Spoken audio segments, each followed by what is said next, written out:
Welcome to the Her Sweet Spot Experience, dishing out tips and tricks on mindset, money, marketing, and media for your life and business, and where we talk to women about how they found their sweet spot.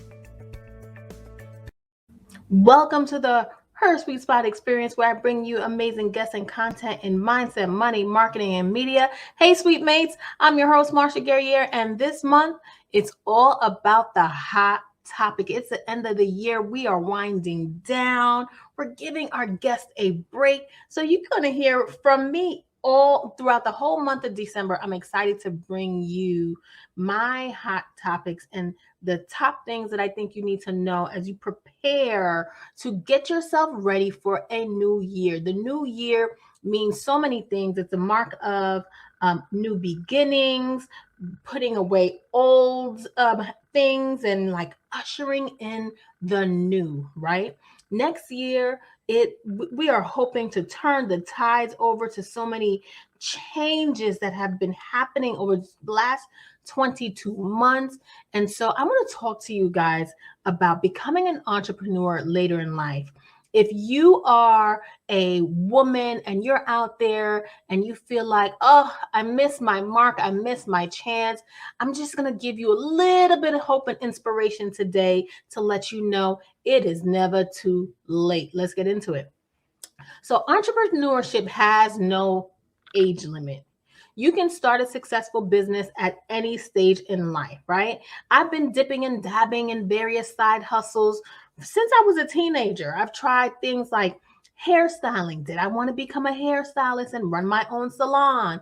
I tried career advising and planning. When I was young, I was that person or that a person working, and my friends were like, how'd you get a job? And I'm like, I had a resume, a good one, and I learned business communication and business skills and administration skills. So I started to teach other people to do the same thing so they can get jobs as well. I gave that up, right? I tried being a chef du jour and cooking and catering to see if that was something I wanted to get into. I found passion in home decor and design, so I dibbled and dabbled a little bit in that. Event planning was where I felt my most exciting because I got to do almost all of those different things and put it together as an event planner. So I worked as an event planner for a little bit, helping people, reimagine and create their events. I tried blogging.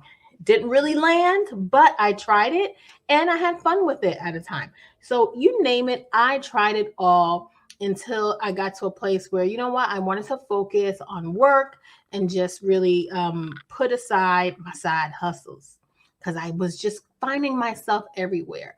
It wasn't until I got to my 39th-ish, 40th year in life where I was having my sunshine, Joshua, that you also, DJ J Fresh on the ones and twos. Y'all know DJ J Fresh, Joshua.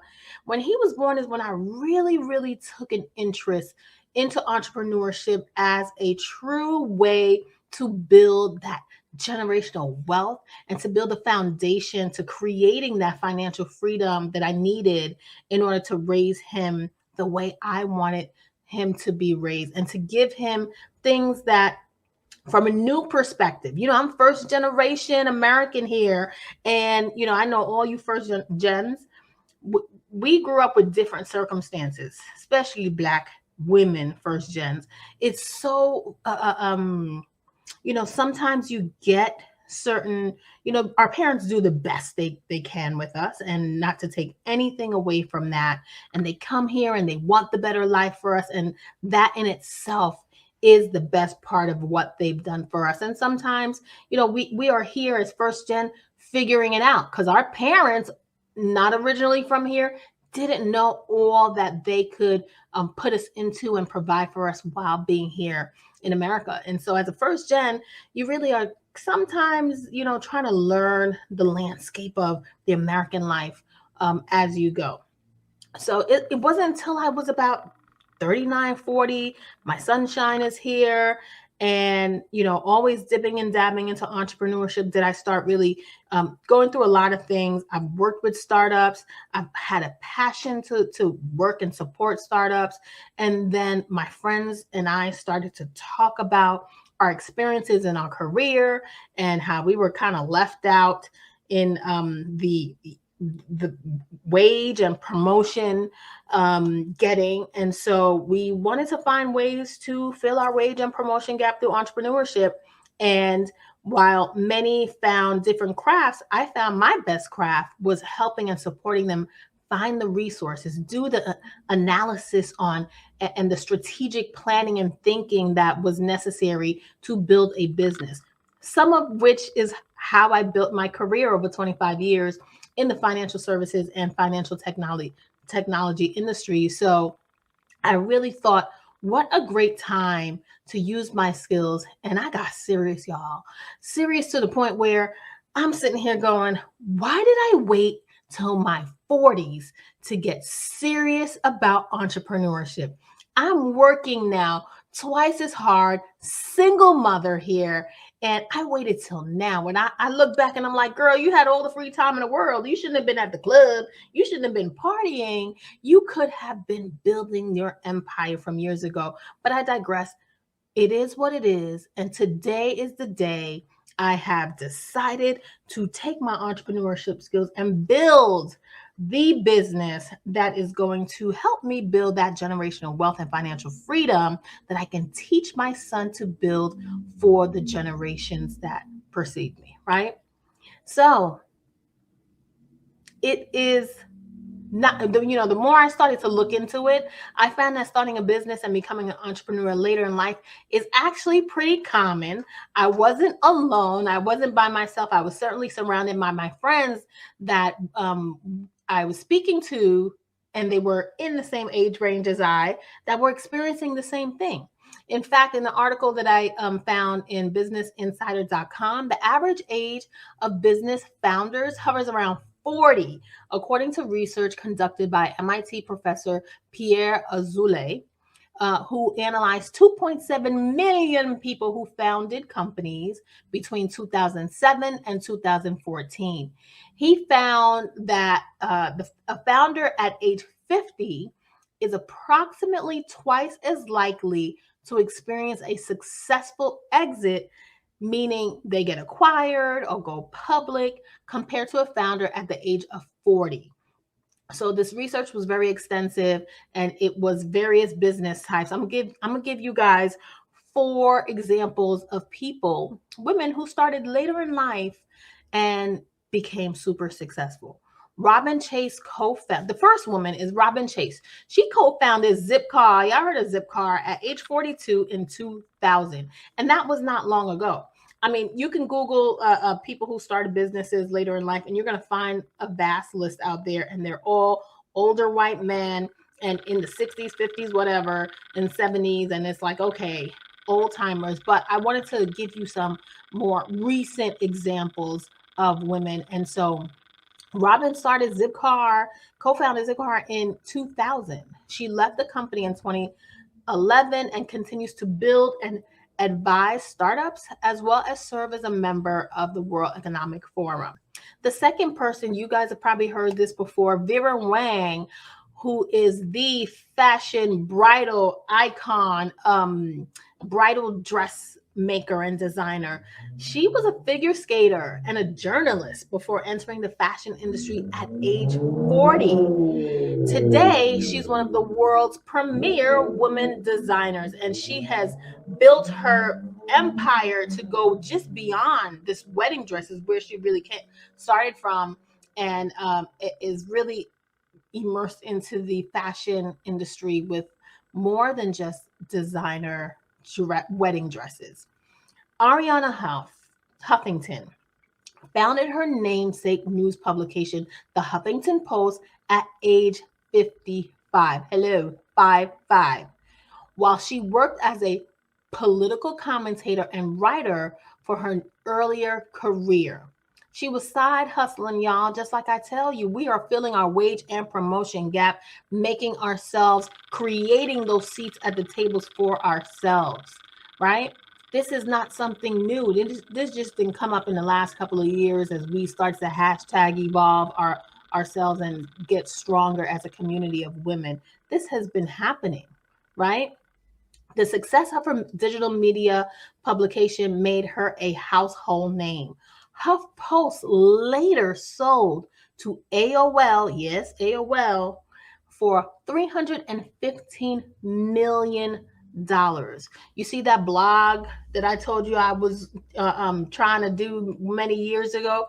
I should have kept it going. You never know where it could have been today, right? And that's what she did. She created a news publication, the Huffington Post. And we can't live without our Huff News, right? Huff women, Huff this, Huff that. It has morphed into and grown into something way bigger than I'm sure she ever dreamed of or imagined. And the last one is Angel Cornelius. At 60, she started her business making and selling beauty products, again, as a side hustle, while still working as a clinic manager at Texas Children's Hospital in Houston.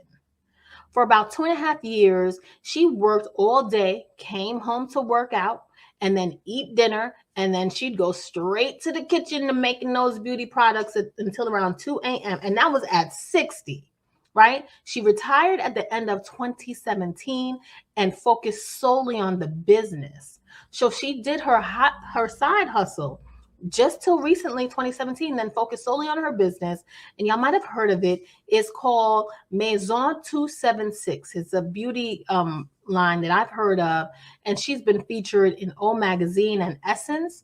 You can't really look at these and say it's too late for you, right? You hear these stories, and you have to know that when you have that burning passion inside of you, it is never too late to begin your entrepreneurial life. While these examples show you how possible it is, becoming an entrepreneur later in life has its own challenges, right? So let's talk about just 3 tips I want to leave you guys to consider as you begin to think about, should I go into entrepreneurship at this later stage in my life? First of all, the answer is yes. But consider these 3 tips. 1, avoid allowing others to limit your goals. As you get older, you may have more people in your life who try to persuade you away from the entrepreneurial lifestyle because, honey, it is hard. It is not easy. It's not for the weak. But if you believe in yourself and you are passionate about it, go ahead and get it started, sis. Your family and friends may have good intentions, but they can limit your dreams. Only sometimes. This is not always the case, but your friends and family, they try to limit your dreams because they want to protect you. It's not always that they're jealous or this or that, or they want to keep you for themselves because they know entrepreneurship would have you away from them for so long, but they're really trying to protect you from the hard part of entrepreneurship. Right? They may remind you that it's more difficult to start a new business as you get older because you have other responsibilities. You have your children, perhaps, aging parents, perhaps, and others can take up a lot of your time and present challenges when starting your business. However, knowing that these challenges exist can also help you make contingency plans for when it's time to get tight and tighten things up. And that brings me to my number 2 tip that I love to share with my clients. And they're so surprised that when my clients come to work with me, especially my one-on-one clients, actually, the first thing we talk about is their family life and their family structure. And I ask them, is your family involved, right? And they say no, because, they're not interested, or they don't believe in it. They're, this is not their thing because it's a woman's product or because it's something else, right? It's so important to get your family involved. This is my tip number 2. But consider how the business will affect them, right? You get them involved because you're going to teach them different aspects of entrepreneurship that truly every person will need. Doing the thing that you love, making the product that you make, providing the services that you have is your lane. But See if there are people in your family that could swim in the other lanes, like the marketing lane, the sales lane, the graphical designing lane, right? The people connecting. Those things could be spread out amongst different family members. And when your family actually sees how passionate you are, how excited you are, and when they see that extra coin start coming in the bank, ching ching, they get excited too, and they become a part of the business. And it's something that will truly make a difference. I will never forget when one of my clients came to me. She was a serial entrepreneur. Her husband was over it, and he was like, "Oh, nothing ever sticks. You're not consistent." But I helped her formulate her plan and a roadmap for success to maintain consistency and build the business she's always dreamed of. And that's exactly what she did with my support, with my help, holding her hand and providing her with strategies that will help her improve her mindset, money, marketing, and media, which helped her get from a basic low 5-figure to a mid double 6-figure income through her business. And boy, did the family perk up. And now guess what? They are partners in that business for her. It makes me cry every time I see the family out doing their thing. It's so exciting to see. And my third and final tip for you guys is be open to learning from other people. You know, one of the things, as we age and, when things change and newness is around us, sometimes we may be a little struggling with what's new, but you don't have to do it by yourself. Be open to learning from others. The most successful entrepreneurs are open to learning new ideas. You got to stay up to date on new advancement in your industry, right? Whether it's, keeping in the loop by yourself or hiring those people, or again, having those family members delegated to staying on top of different areas of business, whether it's the financing, the marketing, the customer relations.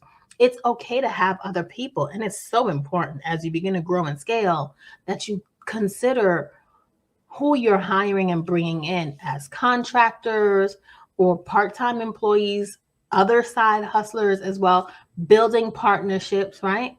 Finding a mentor with successful business experience in your field can help your new business see profits quickly and plan for successful growth. Her Sweet Spot is truly here to support you in these efforts and to help you realize your dream, reimagine and reinvent yourself at any age to fill your wage and promotion gap through entrepreneurship.